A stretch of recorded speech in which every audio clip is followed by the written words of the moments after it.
"Get out of my way," my sister snapped, shoving past me in the hallway with a ring light tucked under one arm and a camera tripod under the other. "I need the living room for the next 2 hours. I'm going live." I stood there for a moment, still holding a plate of half-eaten birthday cake I had been bringing to my daughter Mia. It was Thanksgiving, my house, my mortgage, and my sister Brooke had just commandeered my living room for a skincare sponsorship video without asking, without warning, and without a single glance of apology. But that was Brooke. That had always been Brooke. She was 23, 5 years younger than me, and the kind of beautiful that made strangers forgive her instantly for things they would never forgive anyone else. She had 200,000 followers on Instagram, a growing TikTok presence, and the unshakable belief that the entire world was a backdrop designed specifically for her content. My mother called her driven. My father called her the creative one. I called her exhausting, but only in my head, and only when no one could hear me. I had been hosting Thanksgiving for 3 years running. It started the year my parents downsized from their house in Connecticut to a retirement condo in Florida that was too small for gatherings. I stepped in because that is what I do. I am the oldest. I am the responsible one. I am the one who figures it out. My husband, Daniel, and I had bought our house in New Jersey specifically because it had a big open floor plan, a dining room that could seat 12, and a backyard Mia could run around in. It was supposed to be a home, not a venue. Brooke had been staying with us for 4 days. She had taken over the guest bathroom with 17 different serums and a LED face mask that hummed all night. She had eaten the leftovers I was saving for Mia's school lunch without asking. She had left her ring light set up in the corner of the living room every single morning so that the light would be perfect by afternoon. I had said nothing. I had smiled and poured her coffee and told myself it was only a few more days. Thanksgiving dinner itself had gone smoothly. Or so I thought. My parents were on video call from Florida, propped up on the kitchen counter so they could feel included. Daniel's mother, Ruth, was at the table, quiet and gracious, helping Mia cut her turkey into small pieces. My cousin Andrea had driven up from Philadelphia with her boyfriend. It was loud and warm and smelled like everything good. After dinner, the adults moved to the living room. Mia, who had just turned 7, went to play in her bedroom with a new art kit she had begged for since September. It was one of those professional watercolor sets, the kind that came in a beautiful wooden case with 36 colors and real sable brushes. We had saved for it. She had been painting little cards for everyone at the table, her tongue poking out in concentration, impossibly proud of every single one. I was in the kitchen loading the dishwasher when I heard it. Not a crash, not a shout, just Mia's voice, very small, saying, "No, please don't." I turned off the faucet. "Come on, it'll be so cute. Just hold still. My followers love kids." I was already moving down the hallway. I pushed open the door to Mia's room and stopped. Brooke was standing over my daughter with her phone pointed directly at Mia's face. She had opened the watercolor set. She had taken out several of the pans and mixed them with water in the lid, creating a thick, muddy slurry of pigment. She was holding a wide brush, loaded with the mixture, and she had already dragged it across Mia's cheek in a streak of dark greenish-brown. "I'm doing a toddler makeup artist trend," Brooke said without looking up at me. "I saw it blow up last week. It's adorable, just kids getting their faces painted by an adult, but messily, like a prank. It's going to do numbers." Mia's art kit was open on the floor, the beautiful wooden case, the 36 colors she had named individually. I know because she had told me each one at breakfast. Several of the pans had been pried out and were sitting in a puddle of mixed pigment on the carpet. The carpet I had just had steam cleaned 2 weeks ago, but I did not care about the carpet. I cared about my daughter's face, which had 2 more streaks of paint across her forehead, and her eyes, which were bright red and swimming. "Mommy, it got in my eye," Mia said. Her voice was so careful, so controlled, like she was trying very hard not to cry because she did not want to make a scene. That carefulness broke something open in me. "Stop," I said. My voice came out very quiet. Brooke lowered the brush slightly. "Relax. It's washable." I checked the label. "Give me the brush. I'm literally in the middle of—" "Give me the brush, Brooke." Something in my tone made her hand it over. I set it on the dresser. I crouched down in front of Mia and cupped her small face in both hands, tilting it toward the light. The pigment near her left eye had smeared into the corner. Her eye was watering heavily, blinking fast. "Does it sting?" I asked her. "A little," she whispered. I tried to tell her it was getting in my eye, but she said just one more second. I stood up. I looked at Brooke. "She told you it was getting in her eye and you kept going?" "It's watercolor, not acid." "You're being so dramatic. I have 14,000 people watching right now." She held up the phone, and I could see the little live viewer count climbing in the corner of the screen. I reached out and I ended the live, just pressed the button on her phone and ended it. Brooke stared at me like I had set her car on fire. "Are you serious right now? Do you know how hard it is to build that kind of concurrent viewership? Those people were there for me. I cannot get them back tonight. You just cost me a brand deliverable. Your brand deliverable used my daughter's face without her consent and got pigment in her eye.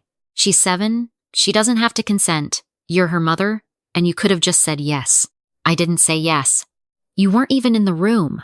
I looked at her for a long moment. Then I picked up Mia, paint-streaked face and all, and carried her to the bathroom. I ran cool water over a soft cloth and pressed it gently against her eye. She whimpered once, then relaxed against me. While I was doing that, I heard Brooke go back to the living room. I heard her start talking to my parents on the video call. I heard the words "completely overreacted," and she does this every time. I heard my mother say, "Oh, Brooke, you know how she gets."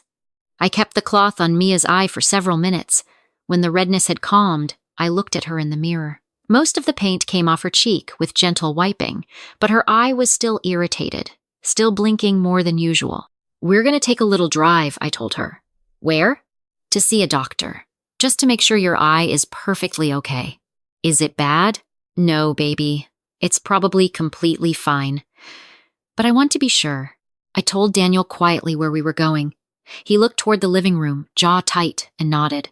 I got Mia's coat, buckled her into the car, and drove to the urgent care clinic 4 miles away that I knew stayed open late on holidays. The physician assistant who saw us was thorough. She stained Mia's eye with a fluorescent dye and checked it under a blue light for corneal abrasion. There was a small area of irritation, she said. Nothing serious, but worth monitoring.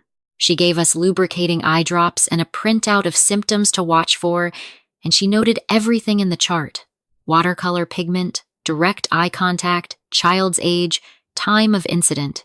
I asked for a copy of the visit summary before we left. I folded it carefully and put it in my coat pocket. We were back home by 9. Mia fell asleep in the car. I carried her inside and put her to bed without waking her. I stood in the doorway of her room for a moment, watching her breathe. The wooden art case was still on the floor where Brooke had left it. Several of the pans were crusted over now, ruined. I picked up the case, closed it, and set it on the dresser. When I came back to the living room, Brooke was on the couch with her knees pulled up, editing footage on her laptop. My parents were still on the video call, now propped on the coffee table. My mother looked up. "Is she okay?" She had irritation in her eye from the paint. "We just got back from urgent care." A silence. "Urgent care?" my father said. "On Thanksgiving? That seems like a bit much." The doctor thought it was worth checking. "It's watercolor, sweetheart." My mother used the tone she reserved for when she thought I was being childish. "We let you and Brooke finger paint with that stuff for years. Nobody went to the ER. She got it directly in her eye, Mom. Kids get things in their eyes. They're resilient." Brooke did not look up from her laptop. "I already told you I checked the label. Non-toxic. Child safe. I would never actually hurt Mia. You kept painting after she told you it was burning." She said a little. "Kids exaggerate." I looked at my mother on the screen. She told Brooke it was getting in her eye. Brooke kept going. "That is not a misunderstanding." My mother's expression shifted into something that looked more like management than concern. "Okay, but you have to understand that Brooke didn't mean any harm. This is her livelihood, sweetheart. Content creation is a real career now, and sometimes she gets a little tunnel-visioned about it. You could have just talked to her after, privately, instead of making a whole scene in front of company." I ended a live stream. "You embarrassed her in front of her audience." Her audience was watching my daughter's face without my permission. My father cleared his throat. "I think everyone needs to calm down and remember it's a holiday. Brooke, maybe apologize to your sister so we can all move on." Brooke finally looked up. She closed the laptop halfway. Her expression was not apologetic. It was the expression of someone who has agreed to perform an apology for the sake of an audience. "I'm sorry you felt like I crossed a line," she said. "I waited to see if there was more. There was not." "That's not an apology," I said. "I said I was sorry. You said you're sorry I felt something. That's different." My mother made a sound of exhausted frustration. "See, this is what she does, Brooke. You give her an inch and she turns it into a whole production. Sarah, for the love of God, accept the apology and let's finish the evening. I didn't raise you to hold grudges." I looked at the screen, at my mother's face, smooth with certainty that she was the reasonable one in this conversation. At my father, already reaching for the remote to unmute the football game. At Brooke, who had opened her laptop back up. "I'm going to need Brooke to leave tomorrow morning," I said. The room went very still. "Excuse me?" My mother's voice dropped a register. "She was scheduled to stay through Sunday. I'm asking her to leave tomorrow. I'll help her with her bags if she needs it." "You cannot be serious." My mother's face on the screen had gone sharp. "It's the day after Thanksgiving. Do you know how hard it is to get a flight last minute? Or a hotel?" "I know. She's your sister, Sarah." She put paint in my daughter's eye, and her response was to tell me I was dramatic. "I'm not comfortable with her in my home right now." "Your home." My mother repeated it like I had said something obscene. "Your home." She is family. Family doesn't get kicked out of homes. Guests who don't respect the people who live here do. Brooke slammed the laptop shut. Fine. I'll go. I'd rather sleep in my car than spend another night somewhere I'm clearly not wanted." She stood up and swept out of the room with the specific performance of someone who wants to be followed and begged to stay. No one followed her. My father said, quietly, "I hope you're happy." My parents ended the call shortly after, not warmly. That night, after Daniel had gone to bed and the house was quiet, I sat at the kitchen table with a cup of tea I was not drinking. My phone was face down. I already knew what would be on it. Brooke had not gone to her room to pack. She had gone to her room to post. I eventually turned the phone over. The clip was 40 seconds long. It started mid-conversation, clearly cut from the live she had been recording, and it showed me from the doorway of Mia's room. My face was tight. My voice was flat. I looked, I will admit, frightening in the particular way that controlled anger looks frightening. Brooke had overlaid the audio with a trending sound, something low and dramatic, and the caption read, "Tried to do something cute for my niece and got kicked out of my sister's house for it on Thanksgiving. This is why I don't go home." The hashtags were long. The comments were already rolling in. "She looks unhinged." "Hosts are so controlling. You were just trying to make memories. Call the police, she assaulted you." Brooke had 200,000 followers. I had 46. I was not going to win a comment section. I put the phone face down again. I thought about my daughter asleep down the hall, blinking in the dark, her eye still faintly irritated. I thought about the art kit on the dresser with the ruined pans. I thought about all the Thanksgivings I had hosted, all the Christmases I had driven 4 hours for, all the birthday parties I had organized, and the calls I had answered, and the times I had absorbed my family's discomfort so they didn't have to feel it themselves. Then I thought about something else. 3 years ago, when Brooke first started getting traction online, she had come to me in a panic. She had been trying to register as an LLC for her content business and had run into trouble with her credit. She was 20, had no financial history, and couldn't get a business account. She needed an address for her LLC registration, she said. A stable one. Could she use mine? Just temporarily? Just while she figured out her own situation? I had said yes. Of course I had said yes. She was my sister. She had mailed me the registration paperwork.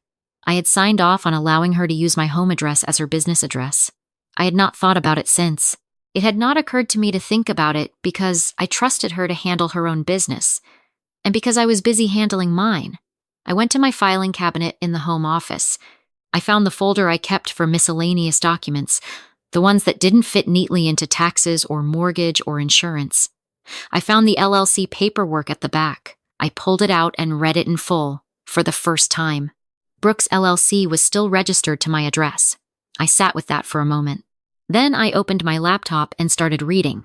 In New Jersey, when a business is registered to a residential address, the homeowner has both rights and responsibilities related to that registration. More importantly, I learned, If a business owner loses the right to use a residential address, the registration can be challenged. And if I sent formal written notice that I was withdrawing permission for my address to be used for her LLC, she would need to update her registration within a specific window or risk her business status. That was not all I learned. Brooke had brand deals. She talked about them openly on her channel: the supplement company, the skincare line, the app partnership. Brand deals come with contracts. Contracts have morality clauses. Morality clauses often include language about conduct that could embarrass or create legal liability for the brand. I thought about the urgent care visit summary in my coat pocket. I thought about the chart notation: watercolor pigment, direct eye contact, child's age, time of incident. I did not sleep much that night, but the hours I was awake were productive. In the morning, Brooke came downstairs with her bags already packed, which told me she had been ready to leave before I even asked. She wanted the drama of being kicked out. She wanted the content of being wronged. She made a show of loading her car, taking 3 trips when one would have done, making sure Daniel saw her struggle with the tripod. Before she got in the car, she looked at me on the front porch. "You know Mom and Dad are on my side, right?" "I know," I said. "And you know that video has 60,000 views now?" "I know that too." She searched my face for the distress she expected to find. I think the absence of it unsettled her more than any argument would have. She got in her car and drove away. I went inside. I called my pediatrician's office and left a message asking them to note the urgent care visit in Mia's file for continuity of care. Then I opened my laptop and drafted a formal letter. I kept it brief and factual. I was writing to inform her that effective immediately, I was withdrawing permission for my residential address to be used as the registered address for her LLC. I included the relevant statute. I noted that she had 30 days to update her registration. I sent it via email and certified mail. Then I forwarded a copy to an attorney I had worked with when we closed on the house, with a note asking whether I had standing to pursue anything related to the incident involving my daughter. She called me back within 2 hours. She said yes. The next week passed with a particular quality of silence from my family. My mother sent 2 texts. The first said that I was being vindictive, and that Brooke was devastated.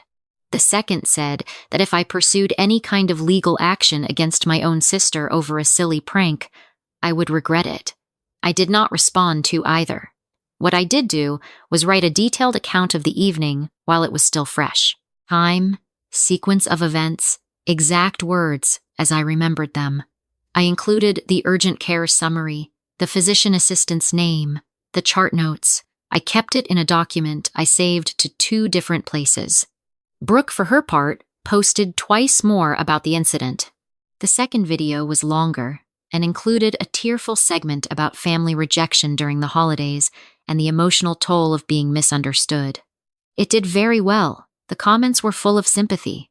Several people tagged it as a cry for help. Brooke replied to those with a string of heart emojis. She did not address my letter publicly. That told me something. On the 8th day, I got an email from one of her brand partners. Not from Brooke, from the brand's legal representative directly. They had become aware of a potential incident involving a minor and were reviewing their partnership with Brooke's content account. They were not accusing anyone of anything, they were very careful to say. They simply wanted to understand the facts. Could I confirm the urgent care visit occurred? I confirmed it. I sent them the visit summary. 3 days after that, the skincare brand quietly removed Brooke's content from their website and stopped reposting her work. Brooke's next sponsored post went up without their logo. The comments noticed immediately. "Wait, didn't you work with them? What happened to your partnership? Did they drop you?" She did not reply to those comments. My phone rang the night the brand partnership dissolved. It was my mother.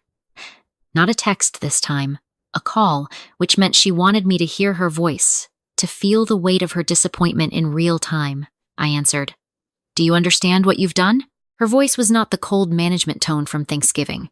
This was something older and raw. That partnership was worth thousands of dollars to her. Thousands, Sarah. She worked for 2 years to build that relationship. I confirmed a medical record to someone who asked me directly, I said. I didn't contact them. They contacted me. You could have said no comment. Why would I protect her from the consequences of what she did? Because she is your sister. The word landed like it was supposed to end the argument on its own weight. Because that is what family does. Family protects each other. She didn't protect Mia. A pause. Mia is fine. She is. The doctor made sure of that. And now, there's a medical record showing that my 7-year-old needed urgent care on Thanksgiving because of something Brooke did. That record exists regardless of what I say to anyone. I cannot believe I raised someone so cold. I leaned against the kitchen counter and looked out the window at the backyard, where Mia had hung a bird feeder with Daniel that weekend. Mia had stood on her tiptoes to reach the hook. She had picked out sunflower seeds herself at the hardware store because she had read that cardinals liked them. I'm not cold, I said. I'm done being the person who absorbs the cost of other people's choices so they don't have to. Brooke made a choice. It cost her something. That's not my fault. You're not going to pursue the legal route. It was not a question. It was an instruction. I'm going to do whatever my daughter needs me to do. My mother hung up. I stood in the kitchen for a long moment. I thought about all the years I had held the shape my family needed me to hold. The oldest. The steady one. The one who hosted and organized and smoothed over and forgave quickly and forgot quietly. I had told myself it was strength. I had told myself it was love. But love does not require you to hand someone a brush and let them paint over your daughter's face and then apologize for minding. I did not pursue a lawsuit in the end. My attorney advised that given the nature of the injury, relatively minor, the case would be difficult to build, and the emotional cost would likely outweigh the outcome. I agreed. The documentation existed. That was enough. What I did do, in the new year, was write a letter to my parents. Not a text. A real letter. On paper, the way I had learned in school. I told them that I loved them. I told them I was not ending our relationship. I told them that I was changing the terms. I would not be hosting family gatherings anymore. Not for now. I would not be the person who absorbed the blame for other people's behavior in order to keep the peace. If Brooke wanted a relationship with Mia, she would need to have a real conversation with me first, not an Instagram one. I sent the letter. I did not wait by the phone. My father called 2 weeks later. He did not mention the letter directly. He asked how Mia was doing. I told him she was great. She had started a new painting. Cardinals, actually. She had seen 2 of them at the feeder that morning, and she'd spent an hour trying to get the red exactly right, mixing and testing until she was satisfied. She sounds like she's doing well, my father said. She really is, I said. We talked for 20 minutes. It was the most honest conversation we had managed in years, maybe because neither of us was pretending Thanksgiving had not happened, and neither of us was pretending it had been fine. He asked if I was okay. I told him I was better than okay. I told him I was exactly where I wanted to be. And I meant it. I was sitting at my kitchen table with a cup of coffee that was still hot, in the house where my daughter felt safe, in the life I had built by showing up every single day for the things that actually mattered.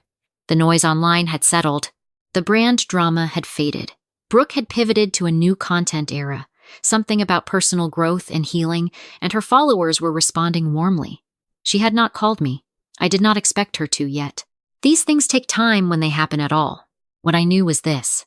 Mia had woken up that Sunday and asked if we could go back to the hardware store. She wanted to try a new kind of seed. She had read that blue jays liked peanuts and she wanted to see a blue jay. So that is where we went. Just the 2 of us, in the early morning when the store had just opened and the aisles were quiet. She held my hand the whole way from the parking lot to the birdseed section, swinging our arms a little, telling me the difference between a nuthatch and a chickadee with the absolute confidence of someone who has recently become an expert. I listened to every word. The cardinals came back 3 days later. Mia saw them from the kitchen window while she was eating breakfast and let out a sound like a small explosion of joy, scrambling for her paints before they flew away. She got the red exactly right.